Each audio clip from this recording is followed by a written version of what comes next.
Millet Marvels, changing the way world eats by Tenali Double Horse.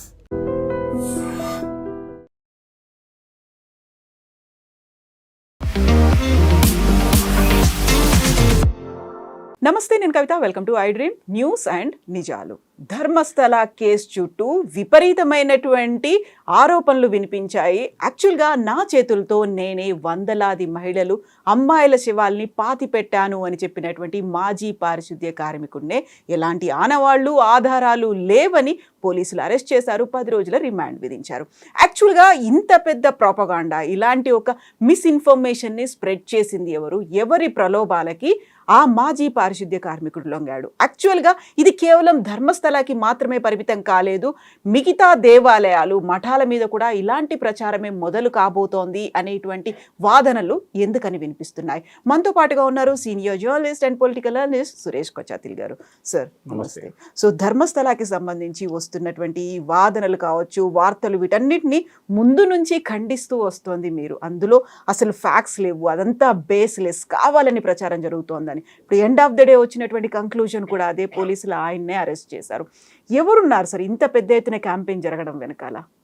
నేను ఇది first camp ఒక 2 వారాల ముందు వచ్చినప్పుడు, ఆల్మోస్ట్ 25 days ముందు ఫస్ట్ ఇది స్టార్ట్ అయినప్పుడు నేను 2-3 ఛానల్స్లో వీడియో చేశానండి దీని గురించి. దీంట్లో ఏం నిజాలు లేవు, ఎవరో చెప్పిన అలిగేషన్స్కి ప్రూఫ్ లేదని అప్పుడే చెప్పాను నేను. అప్పుడే తవ్వడం మొదలుపెట్టారు వీళ్ళంతా. నన్ను అదే యూట్యూబ్లో వచ్చి కామెంట్లో చాలామంది నన్ను విపరీతంగా తిట్టారు. మీరు రైట్ వింగ్, మీరు అది ఇది అని చెప్పేసి చేశారు. నేను రెస్పాండ్ కావట్లేదు, అప్పుడు కాలేదు కూడా. నేను ఇప్పుడు ఏమంటారని నేను అడగాలనుకున్నా వాళ్ళ దగ్గర, ఇప్పుడు ఏమంటారు మీరు అని. ఒక మనిషి 4th క్లాస్ కూడా పాస్ కాని మనిషి ఒక అఫిడవిట్ తీసుకొచ్చాడు పోలీస్ స్టేషన్కి, ప్రొఫెషనలీ డ్రాఫ్టెడ్ అఫిడవిట్. తోడు ఒక స్కల్ తీసుకొచ్చి ఇది అమ్మాయిది, నేనే తీసుకొచ్చాను, ఇప్పుడు నేను ఎక్కడ పెట్టాను అక్కడి నుంచి నేను బయటికి తీసుకొచ్చాను అని చెప్పి ఇచ్చారు. ఒక నార్మల్ ఇన్వెస్టిగేషన్లో పోలీసులు ఎఫ్ఐఆర్ రిజిస్టర్ చేసినప్పుడు first information report, it is not a case, first information report, మాకు వచ్చిన రిపోర్ట్ ప్రకారం మా ఇది డీటెయిల్స్ అని చెప్పి ఎఫ్ఐఆర్ రాస్తారు. దాని తర్వాత ఇన్వెస్టిగేషన్ మొదలు పెడుతున్నాం. ఇన్వెస్టిగేషన్ చేసినప్పుడు ఫస్ట్ ఏం చేయాలంటే ఆరోపణ చేస్తున్న మనిషి బ్యాక్గ్రౌండ్ చెక్ చేయాల్సి వస్తుంది. ఈ చిన్నయ్య అని ఇప్పుడు తెలిసిన మనిషి ముందు మాస్డ్ మ్యాన్గా పెట్టారు. వీళ్ళు ఆయన అది చేశారు ఇది చేశారని చెప్పి ఆయన మీడియా ముందు వచ్చి ఇక్కడొచ్చి మాట్లాడారు. దాన్ని విపరీతంగా మీడియా, ఎస్పెషలీ కేరళ నుంచి వచ్చిన మీడియా చాలా మట్టుకు పాపులరైజ్ చేశారు, దాన్ని విపప్ చేశారు. అక్కడ ఉన్న ఇస్లామిక్ మీడియా ఉన్నాయి, మీడియా వన్ అని చెప్పి ఒక ఛానల్ ఉంది, మాధ్యమం అని చెప్పి వాళ్ళకి న్యూస్ పేపర్ ఉంది. మీరు బిలీవ్ చేయరు, కంటిన్యూస్ లైవ్ కవరేజ్ ఉండే ధర్మస్థల నుంచి, కేరళ నుంచి వెళ్ళిన 6 మీడియా ఛానల్స్, అది కాకుండా యూట్యూబ్ ఛానల్స్. అక్కడ సమీర్ అని ఒకటి ఉన్నాడు, వాడు ఇంకోడు, వాడిని కూడా ఇప్పుడు కస్టడీలో తీసుకున్నారు పోలీసులు. వీళ్ళందరూ కలిసి పుకారు లేపారు, అక్కడ ఇది జరిగింది అది జరిగింది ధర్మస్థల అని చెప్పేసి. మీరు దానికన్నా ముందు ఒక మ్యాటర్ మెన్షన్ చేసి, ఇది ఒకటి ఐసోలేటెడ్ ఇన్సిడెంట్ కాదు, మిగతా దాని మీద ఇషా యోగా మీద కూడా మీకు గుర్తుంటుంది, ఇట్లానే ఆరోపణలు చేశారు.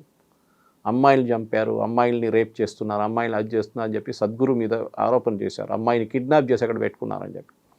తర్వాత తెలిసింది దాంట్లో ఏం నిజం లేదే. ఆయన మీద ఎన్వైరన్మెంటల్ కేసు వేశారు. ఆయన అక్కడ కొండపైన చెట్లని కొట్టేశాడు, అక్కడ ఆశ్రమం పెట్టుకున్నాడు అని చెప్పి. దాని తర్వాత అది కూడా ఇది ఎక్కడ ప్రాబ్లం ఎక్కడ వచ్చిందంటే, సద్గురు ఉన్న ఇషా యోగా పక్కన మేజర్ కన్వర్షన్ నడుస్తుంది ఇంటూ క్రిస్టియానిటీ. దానికి సద్గురు ఆపగలరు.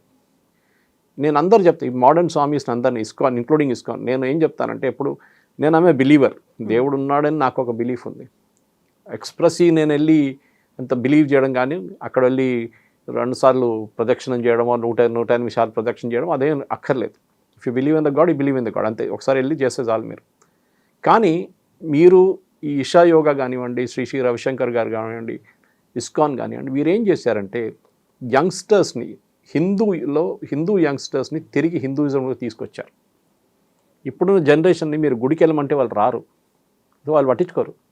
చాలా పోద్దాం, పండుగ ఉంటే వెళ్దాము, లేకుంటే బర్త్డే ఉంటే ఆ రోజు వెళ్దాము అని, అంతే. కానీ వాళ్ళు రెగ్యులర్గా రారు. అదే టైంలో ఈ సీఎం ముస్లిం కమ్యూనిటీ కరెక్ట్గా ఫ్రైడే రోజు ఎక్కడున్నా కానీ వాళ్ళు మస్జిద్కి వస్తారు నమాజ్కి. అదే టైంలో క్రిస్టియన్స్ చూడండి, వాళ్ళు సండే అంటే సండే చర్చ్లో ఉంటారు, వాళ్ళు గుంజి తీసుకెళ్తారు వాళ్ళ పేరెంట్స్. హిందూస్ ఒక డిఫాల్ట్ కాదు, ఓకే వీఆర్ బిలీవర్స్. కొంతమంది అయితే ఏథిస్ట్ అయిపోయారు, మాకు అసలు రిలీజన్తో సంబంధం లేదని చెప్పి. ఇప్పుడు యంగ్స్టర్స్ చాలామంది ఫ్యాషనబుల్ అయిపోయారు. సో ఎప్పుడు ఈ యంగ్స్టర్స్ని రిటర్న్ హిందూ రిలీజియన్ తీసుకురావడం మొదలుపెట్టారు. ఇస్కాన్ కూడా, ఇప్పుడు ఇస్కాన్కి వెళ్తే మీరు ఈవెన్ గోల్డెన్ టెంపుల్ మన జూబ్లీ హిల్స్కి వెళ్తే సండే రోజు వాళ్ళ పూజలు ఉంటుంది చూడండి, ఆల్మోస్ట్ లైక్ రాక్ షో ఉంటుంది అక్కడ. అంటే they are enjoying it. Youngsters అంతా 18, 19, 20, 21 ఆ ఏజ్ గ్రూప్లో 25 దాకా ఉంటారు. ముసలోళ్ళు లారం కదా, వాళ్ళు కూడా ఉంటారు పక్కన కూర్చొని. కానీ వీళ్ళు చేస్తున్న డ్యాన్స్ కానివ్వండి, వాళ్ళు చేస్తున్న యూనో ఏం చెప్తారు మ్యూజిక్ కానివ్వండి, అన్నీ వాళ్ళతో రైమ్ అవుతుంది అన్నమాట. ఇషా యోగా కూడా అదే చేస్తారు. మీరు శివరాత్రి టైంలో చూడండి, సో అది కూడా చేస్తున్నారు. It's like a rock show almost. అందరు ఆర్టిస్ట్ని తీసుకొస్తారు. ఏమవుతుందో సడన్గా హిందూ రిలీజియన్లో యంగ్స్టర్స్ రావడం మొదలుపెట్టారు return. Same with Shri Ravishankar also. అందరి మోడస్ ఆపరెండి డిఫరెంట్ ఉంటుంది, వాళ్ళ స్ట్రాటజీ డిఫరెంట్ ఉంటుంది. ఇన్నర్ ఇంజనీరింగ్ అని చెప్పి ఇషా యోగాలు నడిపిస్తారు. సద్గురుది ఇంకో ప్రోగ్రామ్ ఉంది. ఇది ఒక థ్రెట్గా మారిపోయింది. ఎందుకంటే ఒకసారి యంగ్స్టర్స్ తిరిగి హిందూ రిలీజియన్లో రావడంలో ఈ కన్వర్జన్ మాఫియాకి పెద్ద దెబ్బ తాకింది. అదే ధర్మస్థలాలు జరిగింది. ధర్మస్థలంలో మీకు తిమ్మరాడి అని ఒక మనిషి ఉన్నాడు అక్కడ. ఈ was Sangh Parivar guy initially, Bombay నుంచి వచ్చింది. అక్కడ అన్ని పనులు చేసిన తర్వాత అక్కడ పోలీసు వాళ్ళు అన్ని దే ఎక్స్టర్న్డ్ హిమ్ ఫ్రమ్ దేర్. అంటే మన దగ్గర చేస్తారు కదా, హైదరాబాద్ నుంచి తీసి పక్కన పడేస్తారు. Okay, you're banned from entering Hyderabad. బహిష్కరించారు. అది హిందీలో ఒక వర్డ్ ఉంది దానికి, I'm not getting the exact word. Okay, you're sent out. So అట్లనే పంపించిన మంచి ధర్మస్థలాకి వచ్చారు ఆయన అక్కడ వచ్చి ల్యాండ్ కొనుక్కున్నారు చాలా మటుకు. ఈ ధర్మస్థలాలో పెద్దగా మాఫియా ఉంది, అంటే చుట్టుపక్కల. అది ధర్మస్థల ఒక ఫారెస్ట్ ఏరియా. అది అక్కడ రావాలంటే మీకు ట్రాన్స్పోర్ట్ లేదు ఆ టైంలో. అంటే 20 సంవత్సరాలు 15 సంవత్సరాల ముందు అక్కడ పెద్ద ఆటో గ్యాంగ్ ఉండే అక్కడ. వాళ్ళు ఏ రేట్ అడిగితే అదే రేట్కి వెళ్ళాలి మీరు అందరూ, ఎందుకంటే ఒక గ్యాంగ్ వాళ్ళు, లేకుంటే మీరు వెళ్ళలేరు ధర్మస్థలాకి. సో చాలా హెవీ ఫీజు ఇచ్చి అమౌంట్ ఇచ్చి వాళ్ళు ఆటోలో వస్తారనమాట అక్కడ వస్తున్న భక్తులు. ఇప్పుడు బస్సులు ఉన్నాయి, కార్లు ఉన్నాయి అని వస్తున్నాయి, కానీ ఆ టైంలో లేకుండే. ఈయనేం చేశాడు, ఇది నడిపించడం మొదలుపెట్టాడు ఆటో. నెక్స్ట్ అక్కడ చుట్టుపక్కల ల్యాండ్ కొనడం మొదలుపెట్టారు. ఆయనకు తెలిసిపోయింది ఏదో ఒక రోజు వీళ్ళకి మఠం ఎక్స్పాండ్ చేయడానికి స్థలం కావాల్సి వస్తుందని చెప్పి పక్కన ఉన్న ల్యాండ్ అంతా కొనుక్కున్నారు. అప్పుడు ధర్మస్థల వాళ్ళకు మెడికల్ కాలేజ్ అనౌన్స్ చేశారు. వాళ్ళకి హాస్పిటల్ ఉంది కానీ మెడికల్ కాలేజ్ అనౌన్స్ చేశారు. మెడికల్ కాలేజ్ మన అందరు తెలుసు 25 ఎకర్లో దానికి నామ్స్ ఉంటుంది. దానికి ఇంత ఎకర్లు ఉంటేనే మీరు మెడికల్ కాలేజ్ పెట్టుకోవచ్చు. ఇప్పుడు ఈయన దగ్గర ఉంది ల్యాండ్ అంతా, తిమ్మరాడు. ఇది ఆయన చేశాడు, ధర్మస్థలతో నెగోషియేట్ చేయడం మొదలుపెట్టారు. నాకు ఇన్ని కోట్లు కావాలి అని చెప్పి. సో ధర్మస్థల లాస్ట్లో వాళ్ళు విసుకొచ్చేసి వాళ్ళు అన్నారు వీఆర్ క్యాన్సిలింగ్ అన్నారు. క్యాన్సిలింగ్ అనగానే కోటి రూపాయలు, వందలాది కోట్లు పెట్టుకుని కొన్న డబ్బులుతో కొన్న ల్యాండ్ అంతా వేస్ట్ అయిపోయింది. అక్కడ మొదలైంది ధర్మస్థల వీరేంద్ర హెగడే ఇప్పుడున్న ధర్మాధికారి అండ్ ఈ తిమ్మరాడి నడిమిట్లో గొడవ. అది కాకుండా కొన్ని రిలీజియస్ గ్రూప్స్ కేరళ నుంచి, especially SDPI, PFI organisation ban చేశారు చూడండి, government of India terrorist group అని చెప్పి. వాళ్ళ పొలిటికల్ నామ్ ఎస్డిపిఐ కేరళలో, నార్దర్న్ కేరళలో వాళ్ళ పట్టు చాలా బాగుంది. ఇంకా సదర్న్ కేరళలో 2-3 పాకెట్స్లో ఉంది. వాళ్ళు మ్యాంగళూరు వైపు నుంచి కూర్గ్కి వచ్చి, కూర్గ్ నుంచి ఉడుపి నుంచి మణిపాల్ నుంచి కుండాపుర నుంచి మురుదేశ్వర్, ఇట్లా మొత్తం ఎక్స్పాండ్ చేసుకుంటూ వెళ్తున్నారు వాళ్ళు. ఎస్డిపిఐ కూడా అక్కడ వచ్చి వాళ్ళ బేస్ పెట్టుకున్నారు. So that's why you see మీరు సదర్న్ కర్ణాటకకి వెళ్తే మీకు కేరళ నుంచి వచ్చిన ముస్లిమ్స్ కనిపిస్తారు, లోకల్ ముస్లిమ్స్ ఎక్కువ కనిపించారు. వీళ్ళే అప్పుడు జిహాద్ మన హిజాబ్ ఇష్యూ వచ్చినప్పుడు పెద్ద గొడవ చేసిన వాళ్ళు వీళ్ళు, ఎస్డిపిఐ. అది కాకుండా టిప్పు సుల్తాన్ జయంతికి సపోర్ట్ చేసిన వాళ్ళు వీళ్ళే. సో న్యాచురల్లీ కర్ణాటక గవర్నమెంట్ ఏం చేయాలంటే first that they should investigate the background of this person. ఎవరు ఈ ఆరోపణలు చేస్తున్నారు, ఎందుకు చేస్తున్నారు. ఆయన ఫస్ట్ అన్నాడు, నేను అక్కడ క్లెన్లీనెస్ శానిటేషన్ వర్కర్గా పనిచేశానంటాం. సో మీరేం చేయాలి, ఫస్ట్ అక్కడున్న ధర్మాధికారి కానీ మిగతా వాళ్ళ దగ్గర అడిగి ఈయన మీ దగ్గర పనిచేశాడా లేదా అని డీటెయిల్స్ తీసుకోలేదు. తర్వాత ఇప్పుడేం తెలిసిందంటే హీ వాజ్ నాట్ అక్కడ పని చేయలేదు శానిటేషన్ వర్కర్గా. ఆయన పక్కన నేత్రావతి రివర్లో క్లీనింగ్, చుట్టుపక్కన ఉన్న రివర్ పక్కన ఉన్న క్లీనింగ్ కోసం అక్కడ పంచాయతీ వాళ్ళు పెట్టుకున్న మనిషి. ఈ ధర్మస్థలాకి వస్తున్న చాలామంది దిగంబర్ జైన్స్ కమ్యూనిటీ, వీళ్ళు హిందువులు అనుకుంటారు, they are not Hindus, Digambar Jains వాళ్ళు. కానీ ఇక్కడ హిందూ క్షేత్రం ఒకటి ఉంది, లార్డ్ శివ అండ్ పార్వతి ఒక క్షేత్రం ఉంది. వీళ్ళు చాలామంది ఈ దిగంబర్ జైన్ సెక్ట్లో కూడా లాస్ట్ వాళ్ళ లైఫ్ అంతా సెటిల్ అయిపోయిన తర్వాత, అందరు అయిపోయిన తర్వాత వాళ్ళు వచ్చి దే గెట్ ఇన్ టు సమాధి ఫార్మాట్. ఫస్ట్ తినరు, అన్నం తినరు, దాని తర్వాత నీళ్ళు తాగరు, లాస్ట్ దే పాస్ అవే. వాళ్ళు అట్లా చాలామంది అక్కడ ధర్మస్థలకు వచ్చి చనిపోయిన వాళ్ళు ఉన్నారు చాలామంది. వాళ్ళ బాడీ పక్కనే బరీ చేస్తారు. అది చేసిన మనిషి ఈయన. ఒఫీషియల్గా పంచాయత్ పర్మిషన్ తీసుకొని డెత్ సర్టిఫికేట్తో ఇచ్చే బాడీలు బరీ చేస్తారు. ఎందుకంటే అక్కడ చుట్టుపక్కల అంతా అడవి ఉన్నాయి కదండి, అట్లాంటి స్పాట్స్ లేవు, క్రిమేషన్ గ్రౌండ్కి అదన్ని స్పాట్స్ లేవు. సో అక్కడే బరీ చేస్తారు కొంచెం దూరం వెళ్ళి. దాని తర్వాత ఈయనకు ఒక ఐడియా వచ్చింది. అది ఎవరు వీళ్ళందరూ కలిసి చేసిన పని, తిమ్మరాడి కానీ మిగతా వాళ్ళు కానీ, ఇంకొక ఆరోగ్య స్వామి అని ఒక మనిషి ఉన్నారు. దానికి ఇంకో బ్యాక్గ్రౌండ్ ఉందండి. ఈ కర్ణాటక పోలీస్ చిన్న ఒక ఇన్వెస్టిగేషన్ చేసి తెలిసిపోతుండే ఈయన ఎక్కడి నుంచి వచ్చిండని. ఎవరు? ఈ చిన్నయ్య, మాస్టర్ మ్యాన్. ఈయన ఉండేది తమిళనాడులో. 10 సంవత్సరాల ముందు ధర్మస్థలా నుంచి వెళ్ళిపోయి సత్యమంగళం ఫారెస్ట్, మన వీరప్పన్ టెరిటరీ, అక్కడ ఒక ఎల్టీటీ కోసం ఒక కాలనీ తయారు చేశారు. ఎల్టీటీ మెంబర్స్ కోసం తమిళనాడు గవర్నమెంట్ ఒక కాలనీ సెటప్ చేశారు. ఇల్లు కట్టించేశారు అంతా రీసెటిల్ చేయడానికి. అక్కడ ఉండేటోళ్ళు. సో ఒక ఎల్టీటీ కనెక్షన్ వచ్చింది మీకు ఇప్పుడు. ఈ ఆరోగ్య స్వామి అని మనిషి వాళ్ళ ఇంట్లో దొరికారు. మొన్న ఎస్ఐటీ వాళ్ళు వెళ్తే ఈ చిన్నయ్య ఇంట్లో ఆరోగ్య స్వామి ఉంటున్నాడు. అండ్ ఆరోగ్య స్వామి ఈజ్ అ పాస్టర్. ఆయన కన్వర్జన్ మాఫియాలో పెద్ద రోల్ ఉంది ఆయనకి. సో వీళ్ళందరూ కలిసి చేసిన ఒక స్టోరీ. దాని నడిమిట్లో సుజాత భట్ అని ఇంకొక లేడీ వచ్చేసింది. ఆమె ఒక పారానాయిడ్ క్యారెక్టర్. ఆమె ఏం చెప్పిందంటే, మా కూతురు అనన్య భట్ కనిపించట్లేదు, ఆమె ఒకసారి అక్కడ ధర్మస్థలకి వెళ్ళింది, అక్కడి నుంచి దాని తర్వాత కనిపించట్లేదు, మా మణిపాల్లో ఆమె మెడికల్ కాలేజ్ స్టూడెంట్ ఉండే అని చెప్పారు. నేను సిబిఐలో పనిచేశాను కల్కట్టాలో స్టెనోగ్రాఫర్గా అని చెప్పారు. అక్కడ కూడా ఏ బ్యాక్గ్రౌండ్ చేయకుండా వీళ్ళు మొత్తం వీడియోలు నింపేశారు అంటారు. యూట్యూబ్ వాళ్ళు కానివ్వండి, ఛానల్ వాళ్ళు కానివ్వండి, సుజాత భట్ని ఇంటర్వ్యూ చేయడము, అనన్య భట్ ఫోటో కూడా లేదు. అప్పుడు ఏం చేశారు, ఏతోని క్రియేట్ చేసిన ఫోటో పెట్టి ఈమె అనన్య భట్ అని క్రియేట్ చేశారు. అక్కడ కూడా ఒక బ్యాక్గ్రౌండ్ ఇన్వెస్టిగేషన్ చేస్తే చాలా క్లియర్గా తెలిసిపోతుంది. సిబిఐ వాళ్ళు ఇమీడియట్గా రెస్పాండ్ అయ్యారు. దే సెడ్ మా దగ్గర ఇట్లాంటి ఎవరు పని చేయలేదు కలకత్తా ఆఫీస్లో, స్టెనోగ్రాఫర్ అయిన ఆ పోస్టే లేదు మా దగ్గర అని చెప్పారు. ఆలోచించాడు. So that case fell apart. ఎందుకంటే ఫోటో లేదు. మణిపాల్ వాళ్ళు చెప్పారు మా దగ్గర ఇట్లా ఎవరు అమ్మాయి లాస్ట్ 10 సంవత్సరాలు మా దగ్గర ఎవరు చదువుకోలేదు అట్లాంటి అమ్మాయి, ఆమె ఏ రికార్డ్ లేదు, అకాడమిక్ రికార్డ్ లేదు, వాళ్ళ ఫ్రెండ్స్ లేరు, ఎవరు లేరు. తర్వాత తెలిసింది ఈమె ఉండేది ధర్మస్థలా నుంచి కొంచెం షివమొగ్గలో ఉండే ఈమె. దాని తర్వాత ఇంకో ప్లేస్కి షిఫ్ట్ అయింది. అక్కడ పెళ్లి చేసుకోలేదు, కానీ she was in living relationship with somebody. ఆమెకి అసలు she doesn't have any children. వీళ్ళ రిలేటివ్స్ కూడా టెస్టిఫై చేశారు. ఆ కేసు అక్కడ ఫినిష్ అయిపోయింది. కానీ ఈ నలుగురు, చిన్నయ్య, ఆరోగ్యస్వామి, తిమ్మరాడి అండ్ సుజాత భట్ ఢిల్లీకి వెళ్ళారు.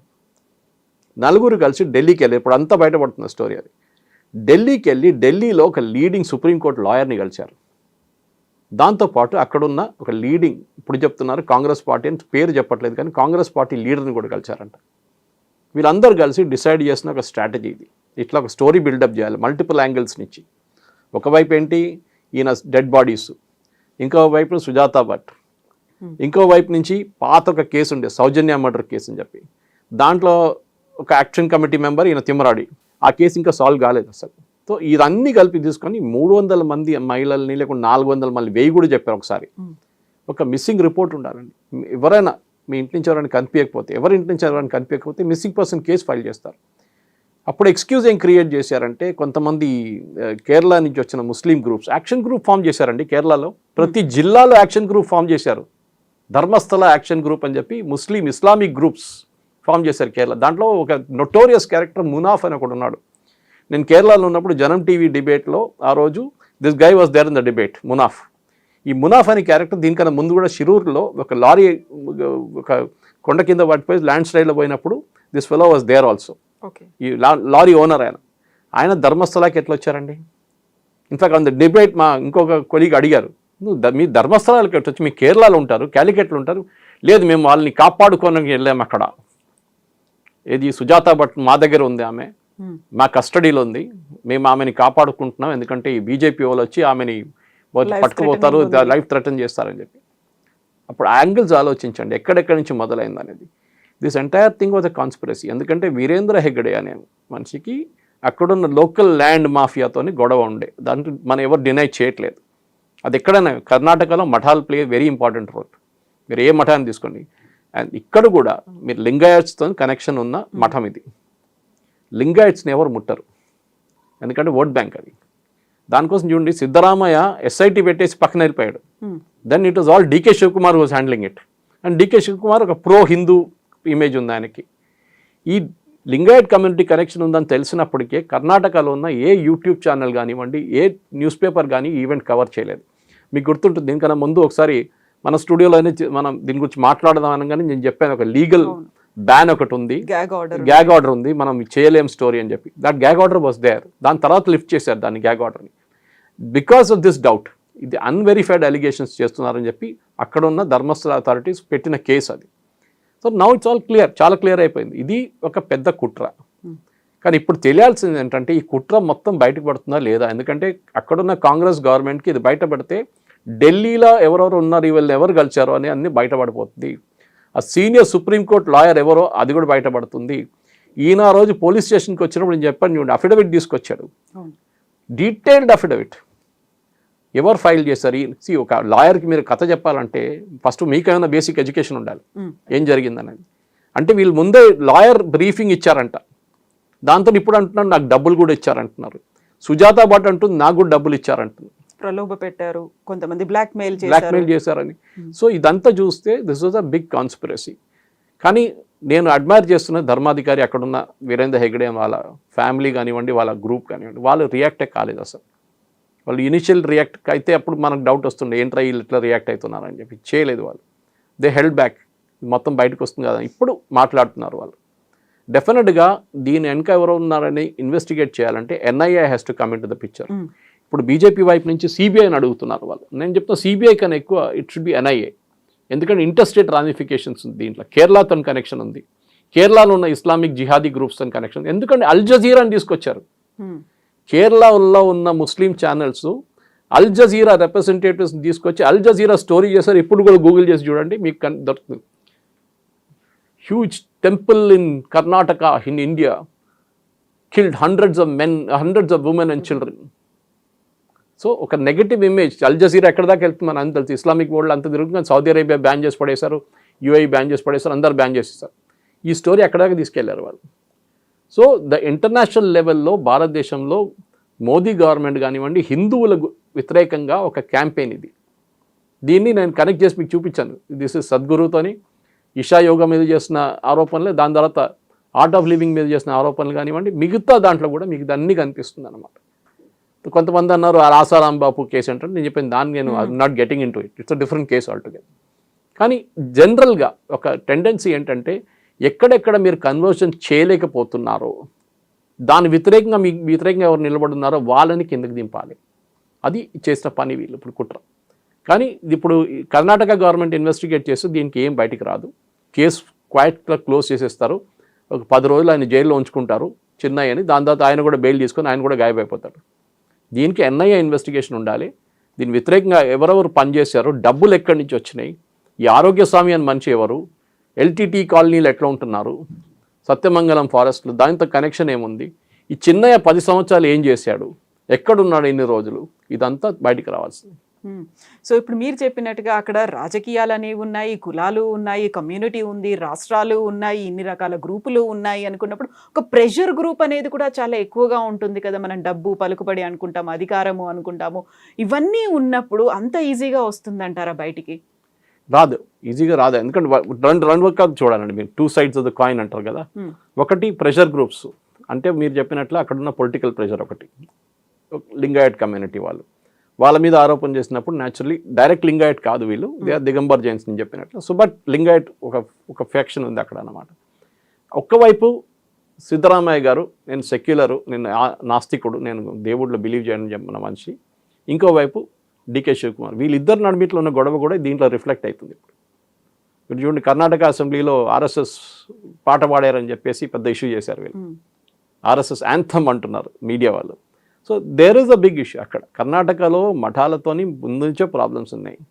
మఠాల మీద ఎప్పుడెప్పుడో ఆరోపణలు చేస్తుంటారు. సరే అక్కడ పాలిటిక్స్ కూడా ఉందనుకోండి, అందులో మఠాల మధ్య కూడా సఖ్యత లేదు, వాటి మధ్యనే పోటీ అనేది, పోటీ చాలా ఉంది. ఎందుకంటే ఇంజనీరింగ్ కాలేజ్ అడ్మిషన్ కానివ్వండి, మీరు మెడికల్ కాలేజ్ అడ్మిషన్ కానివ్వండి. నేను అప్పుడు ఆ టైంలో టైమ్స్ ఆఫ్ ఇండియాలో పనిచేసిన, టాకింగ్ ఆఫ్ 1989, 90, 91, 92 టైంలో నేను చాలా మటుకు ఈ మఠాల దగ్గర తిరిగేటోను. ఎందుకంటే అడ్వర్టైజ్మెంట్స్ కోసం, మెడికల్ కాలేజ్ అడ్మిషన్ కోసం అడ్వర్టైజ్మెంట్స్ నార్త్ ఇండియాలో ఇస్తారు వాళ్ళు. ఎప్పుడు ఆ టైంలో నీట్ లేదు, ఏం లేదు, వచ్చిన డబ్బులు పెట్టి అడ్మిషన్ ఇవ్వడం అనమాట.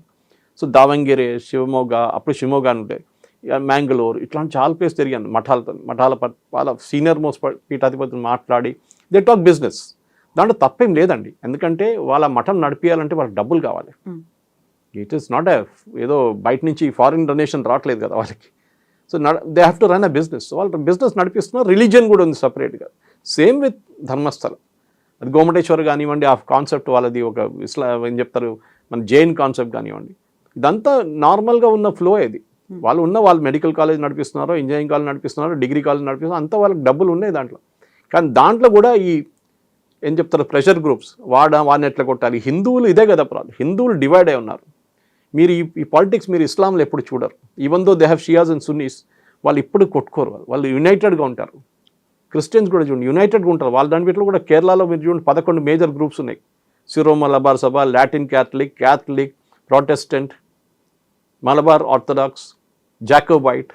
కానీ వాళ్ళందరూ ఒక క్రైసిస్ వచ్చినప్పుడు యునైటెడ్గా వచ్చేస్తారు. వాళ్ళ మీద దాడి అని జరిగింది, మన మణిపూర్లో జరిగిన ఇన్సిడెంట్ కానీ, ఛత్తీస్గఢ్లో నర్సెస్ని అరెస్ట్ చేసిన కేసు, నన్స్ని అరెస్ట్ చేసిన కేసులో అందరూ ఒకటే అయిపోయారు. హిందువులు అట్లా కాదు, దే ఆర్ డివైడెడ్. దానికోసం మన మీద ఆఫ్ఘాన్స్ నుంచి, దాని తర్వాత ముఘల్స్, దాని తర్వాత బ్రిటిష్, దాని తర్వాత ఫ్రెంచ్, దాని డచ్, వీళ్ళందరూ వచ్చి మన మీద మనం చేసిన అత్యాచారాలు చాలా ఉన్నాయి. కానీ ఎందుకంటే హిందూస్ యునైటెడ్గా లేరు. శివాజీ మహారాజ్ ఉన్నారు ఒకవైపు, ఆయన సపోర్ట్ చేయడానికి ఎక్కువ మంది లేరు.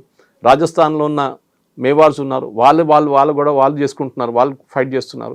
ఇటువైపు అహోం రాజులు ఉన్నారు, ఇటువైపు మన దగ్గర విజయనగర సామ్రాజ్యం కానివ్వండి, చోళాస్ కానివ్వండి, వీళ్ళందరూ పల్లవాస్ కానీ వీళ్ళు ఉన్నారు. డిఫరెంట్ పాయింట్స్ ఇన్ టైం హిస్టరీలో. కానీ హిందూస్ ఎప్పుడు దాకా యునైటెడ్గా ఉండరో ఈ ప్రాబ్లం మళ్ళీ వస్తుంది. మీరు చూడండి, ఇక్కడ ఒకటే కాదు, ఏ హిందూ ఇన్స్టిట్యూషన్ కానీ వాళ్ళ తిరుమల మీద కూడా చూడండి ఎట్లా ఎన్ని ఆరోపణలు వస్తుంటుంది అప్పుడప్పుడు. మీరు తిరుమల తీసుకోండి, మీ తిరుమల మీద కూడా ఇట్లా అక్కడ వస్తున్న క్రిస్టియన్ వాళ్ళు పనిచేస్తున్నారు, సరే మళ్ళీ ఇప్పుడు దాకా మీరు ఎందుకు పట్టుకోలేదు వాళ్ళని అడగాల్సింది మనం. అంటే అక్కడ కూడా కుట్ర నడుస్తుంది, ఏదో చేయాలని చెప్పి చేస్తున్నారు. ఇంకా Tirumala is a huge institution. TTD అనగానే వాళ్ళు ఎన్ని కాలేజెస్ నడిపిస్తారో, హాస్పిటల్స్ నడిపిస్తారో, ఒక కంప్లీట్ సిటీ నడిపిస్తారు వాళ్ళు. సో ఇట్లాంటి ఇన్స్టిట్యూషన్స్ని అటాక్ చేయడం అని చాలా వీళ్ళ స్ట్రాటజీ ఒకటి. ఒకసారి మీ దేవుడి మీద ఏంట్రా మీ దేవుడు ఇంత చేయలేడా అని చెప్పినప్పుడు మీ భరోసా కూడా పోతుంది దేవుడి మీద, మీకు నమ్మకం ఉండదు. నా దేవుడు నన్ను కాపాడుకోలేడా అని చెప్పేసి మీరు ఇంకొక రిలీజియన్కి వెళ్ళిపోతారు. This is the problem. Kerala స్టోరీలో ఒక డైలాగ్ ఉంది, మీరు వినుంటారు లాస్ట్లో, కేరళ ఫైల్స్లో దట్ ఎంటైర్ థింగ్. ఆమె ఏం చెప్తారు లాస్ట్, కమ్యూనిస్ట్ వాళ్ళ డాటర్, షీ సేస్ మీరు నన్ను లార్డ్ గణేష గురించి చెప్పలేదు, లార్డ్ గణేషకి తల ఉంది ఎనుగుది, బాడీ ఏమో హ్యూమన్ బీయింగ్ ఉంది అని మా ముస్లిం ఫ్రెండ్స్ అడిగితే నేను జవాబు ఇవ్వలేకపోతున్నా అంటుంది. This is the problem. మన పిల్లల్ని నేర్పియలేదు, మన నెక్స్ట్ జనరేషన్ నేర్పియట్లేదు. అండ్ వాళ్ళు ఇట్లాంటి ఈ యాంటీ కన్వర్జన్ డ్రైవ్స్ మనం పెడితే ఇమ్మీడియట్గా కన్వర్జన్ వాళ్ళు వచ్చి ఎదుటి దాడి చేస్తారు. అది జరుగుతుంది. ధర్మస్థల కూడా it's a classic case in point. మనం ఈ కేసు 10 నెలల తర్వాత మర్చిపోతాం. ఎందుకు 6 నెలల తర్వాత మర్చిపోతాం. మళ్ళీ ఇంకొక టార్గెట్ ఉంటుంది, నెక్స్ట్ ఇంకొక మఠం కానీ ఇంకొక ప్లేస్ మీద టార్గెట్ చేస్తారు. ఇది రెగ్యులర్గా నడుస్తున్న పని అండి. మీరు చూడండి, ఎక్కడన్నా మీరు నార్త్ ఇండియాకి వెళ్ళండి, మన అక్కడ ఉన్న శివలింగ్ దగ్గర ఉన్న ప్రాబ్లము, అక్కడ ఫైజాబాద్ జరిగింది కానీ, ఇప్పుడు అయోధ్యలో జరిగింది కానివ్వండి, దాని తర్వాత వారణాసిలో చూసాం మనం. అన్ని ప్లేసెస్లో ముస్లిం వాళ్ళు చూస్తే తెలిసిపోతుంది, మథురాలో మీరు నిలబడితే మీకు తెలిసిపోతుంది that there was a temple there అని చాలా క్లియర్గా. ఇది మనం we are not able to get back our history heritage. మనం అపాలజెటిక్ అయిపోయాం, పోనీలండి అయిపోయింది కదా, ఎందుకు మనం లేనిపోయిన గొడవ అని చెప్పేసి. లేనిపోయిన గొడవ కాదు, హిస్టరీ చూడండి, జ్యూస్ చూడండి, దే ఆల్వేస్ ఫాట్ బ్యాక్. వాళ్ళ మీద ఎప్పుడు దాడి చేశారో వాళ్ళు ఎదుటి దాడి చేస్తారు. జ్యూస్ ఇప్పుడు కాదు, చాలా సంవత్సరాల నుంచి, ఎన్నో వందల సంవత్సరాల ముందు నుంచి, సోలమన్ టైం నుంచి. We should learn that. Hindus కూడా రెసిలియంట్గా యునైటెడ్గానే ఉంటాయి, కానీ మన వాళ్ళు డివైడ్ అవుతారు క్యాస్ట్ బేసిస్. ఫస్ట్ అదే ట్రై చేస్తారు, క్యాస్ట్ డివైడ్ చేస్తారు, దాని తర్వాత విత్ ఇన్ క్యాస్ట్ డివైడ్ చేస్తారు, దాని తర్వాత విత్ ఇన్ దట్ మీ కులాలు, మీ అది, మీ వాళ్ళు, మా వాళ్ళు, మీ వాళ్ళు. Even the most educated fellows యూఎస్కి వెళ్ళి మాట్లాడుతుంటే మా వాళ్ళు, మీ వాళ్ళు అంటారు. ఇది ఇస్ ద ట్రాజడీ. అది ఆపేసి ఏ రోజు హిందువులు అందరూ కలిసి ఉంటే ఇట్లాంటి ధర్మస్థలంలో జరిగిన ఇష్యూ జరగదు. అది మనం గుర్తుపెట్టుకోవాలి. సో యూజువల్గా కర్ణాటక అనగానే ఎక్కువగా మఠాలు అనేవి కనిపిస్తాయి. ఆ మఠాల్లో కూడా టువర్డ్స్ పాలిటిక్స్ ఇంక్లైన్డ్గా కనిపిస్తారు. కొంతమంది మోదీ కోసం మాట్లాడితే, కొన్ని మఠాధిపతులేమో నెక్స్ట్ నువ్వే పీఎం అవుతావని రాహుల్ గాంధీకి ఆశీర్వాదాలు ఇచ్చిన వాళ్ళు, మెళ్ళో కండువాలు ఇవన్నీ వేసిన వాళ్ళు అనేవాళ్ళు. సో ఇలాంటి టైంలోనే పాలిటిక్స్ కూడా మఠాల్లోకి ఎంటర్ అయిన తర్వాత అది బయాస్డ్గా ఉన్నాయి అంటే ఎలా? పాలిటిక్స్ నేను ఎక్స్ప్లెయిన్ చేశాను దీనికి ముందు కూడా. మఠాలు పాలిటిక్స్ ఉందంటే అక్కడ 2 డామినెంట్ క్యాస్ట్ ఉన్నాయి కర్ణాటకలో, వక్కలిగాస్ అండ్ లింగాయట్స్. వీళ్ళిద్దరు నడిమిట్లో ముఖ్యమంత్రులు మార్చుకుంటారు, ఇక్కడికి. మన అందరు తెలుసు యడ్యూరప్ప లింగాయట్, అటువైపు ఏమో డికే శివకుమార్ ఉంటారు. ఈమె ఇప్పుడు సిద్ధరామయ్య గారేమో బ్యాక్వర్డ్ క్లాస్ కురుబ కమ్యూనిటీ నుంచి, ఒక్కలిగా ఉన్నారు మధ్యలో. ఇట్ ఈస్ అన్ ఎక్సెప్షన్ అన్నమాట. ఇక్కడ లింగాయట్స్, అక్కడ ఒక్కలిగాసు, వీళ్ళ నడిమిట్లో ప్రెషర్ గ్రూప్స్, ఎందుకంటే ఏదో మఠం ఏదో అఫిలియేటెడ్ ఉంటారు ఈ రిలీజియన్తో. వాళ్ళు ఇప్పుడు అంటున్నారు మేము హిందువులు కాదంటారు కొంత జస్టిఫికేషన్ కోసం, మేము హిందువులు కాదు, మేము లింగాయట్లు, మేము ఒక్కలిగాస్ అని. సో వీళ్ళ నడిమిట్లో కూడా ప్రెషర్ గ్రూప్స్ ఉన్నారు. రాహుల్ గాంధీ వస్తే కండు వేయడము, ఎందుకంటే they want remain in the lime light అంట మన ఇంగ్లీష్లో. వాళ్ళు పాలిటిక్స్ వచ్చి మీడియా కవర్ చేస్తారు, ఇట్లా ఒక మఠం ఉందని తెలుస్తుంది 10 మందికి. శివకుమార్ గారి దగ్గర రేపాను కావాలంటే అడగొచ్చు, మాకు ఇంకా స్థలం కావాలంటే, ఒక 100 ఎకర్లు కావాలంటే ఆయన ఇచ్చేస్తారు కావాలంటే. So politics is intertwine. కర్ణాటకలో ఎక్స్ప్లెయిన్ చేశాను దానికి, ఎందుకంటే వాళ్ళు నడిపించి ఒక ఇంజనీరింగ్ కాలేజ్కి రేపు ఇంకో కొత్త ఇంజనీరింగ్ కాలేజ్ పెట్టాలి, గవర్నమెంట్ ఎన్ఓసీ కావాల్సి వస్తుంది. గవర్నమెంట్ కావాలి కదా, స్కూల్ పెట్టాలని మీకు ఎన్ఓసీ కావాల్సి వస్తుంది. సో న్యాచురల్లీ మీ గవర్నమెంట్ని మీరు గుడ్ హ్యూమర్లో ఉంచుకుంటారు. అది బీజేపీ గవర్నమెంట్ వస్తే బీజేపీ వాళ్ళు, కాంగ్రెస్ వాళ్ళు ఉన్నప్పుడు కాంగ్రెస్ వాళ్ళు. కానీ ఇప్పుడు అక్కడ చూడండి, ఇప్పుడు ప్రొసెషన్ తీశారు, మొన్న కాంగ్రెస్ వాళ్ళు తీశారు, బీజేపీ వాళ్ళు తీశారు, పెద్ద ఊరేగింపు చేస్తున్నారు వాళ్ళు. ఎందుకంటే లోకల్ పాలిటిక్స్ అదంతా. కానీ ఆ పాలిటిక్స్ పక్కన పెట్టి వీ షుడ్ ఎన్ష్యూర్ ఇప్పుడున్న హిందూ మఠాలని కాపాడుకో. బిజినెస్ ఉంటే బిజినెస్ ఉండేయండి, అది ప్రాబ్లం లేదు. క్రిస్టియన్ స్కూల్కి వాళ్ళు క్రిస్టియన్స్ కూడా బిజినెస్ చేస్తున్నారు కదా, వాళ్ళ స్కూల్స్ ఉంటుంది, వాళ్ళ కాలేజెస్ ఉంటుంది, వాళ్ళ మెడికల్ కాలేజెస్ ఉంటుంది, వాళ్ళ హాస్పిటల్స్ ఉంటుంది, అన్నీ ఉంటుంది వాళ్ళకి. There is nothing wrong with it. కానీ వాళ్ళు అది వాడుకుంటారు. దట్ హౌ మిమ్మల్ని, మీకు స్కూల్ లేకుండా మా దగ్గర రండి, మాకు స్కూల్ ఉంది, మీకు హాస్పిటల్ కావాలంటే మా దగ్గర హాస్పిటల్ ఉంది. హిందువులు ఎంతమంది చెప్తారండి అట్లా? మీకు రేపు ఏమైనా ప్రాబ్లం వస్తే, హెల్త్ ప్రాబ్లం, మా దగ్గర హాస్పిటల్ ఉంది అండి, మేము ఫ్రీగా ట్రీట్ చేస్తాం మిమ్మల్ని చెప్పి ఎన్ని ఇన్స్టిట్యూషన్స్ ఉంది చెప్పండి? చాలా తక్కువ మన దగ్గర. సో ఇక్కడే ప్రాబ్లం వస్తుంది. మనం 10 కోట్ల 5 కోట్ల కిరీటం ఇస్తాం దేవుడికి, అది మనుషులకి ఇవ్వండి, హాస్పిటల్ పెట్టండి, అప్పుడు స్కూల్ పెట్టండి, then the conversion will not happy. అప్పుడు జరగదు conversions. Yes sir, thank you so much sir. Thank you very much. నిజంగా ప్రస్తుతం ఉన్నటువంటి సమాజం దేనికి ప్రయారిటీ ఇస్తుంది? ఆర్థిక సంబంధాల చుట్టూ మాత్రమే తిరుగుతుంది. మళ్ళీ ఎన్నికలంగానే చాలా విరక్తి కలుగుతాం.